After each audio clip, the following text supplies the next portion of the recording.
नमस्कार, MS मराठीमध्ये आपल्या सर्वांचं स्वागत आहे। मी नाता सावंत। माढा तालुक्यामध्ये गाजत असलेल्या भोंदू महाराज प्रकरणात पोलीस तपासाला मोठी गती मिळाली असून आरोपींना पुन्हा 3 दिवसाची पोलीस कोठडी सुनावण्यात आली आहे। आर्थिक अडचणी दूर करण्याच्या नावाखाली नागरिकांची फसवणूक केल्याचा धक्कादायक प्रकार तपासात समोर आला आहे।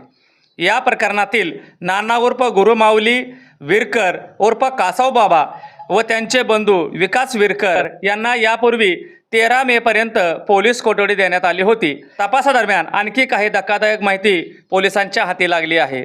मोजे, अनगर, तालुका मोहोळ तसेच धाराशिव जिल्ह्यातील परांडा येथील एका पुरुष व महिलेला आरोपींनी आर्थिक अडचणी सोडू दे असे सांगून सिमेंटची काळ्या रंगाची कासवे दिली। त्या बदल्यात त्यांना 51,000 रुपये रोख घेतल्याचे तपासात निष्पन्न झाले आहे।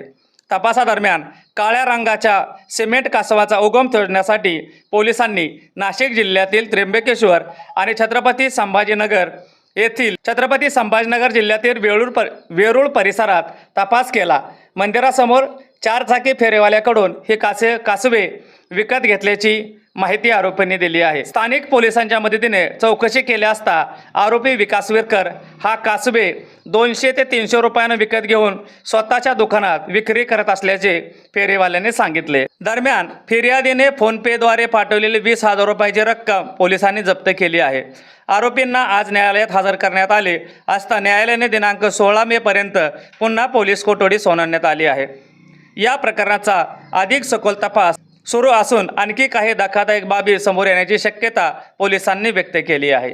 नवनवीन बातम्या व इतर घडामोडी पाहण्यासाठी आमच्या MS मराठी न्यूजला सबस्क्राईब नक्की करा।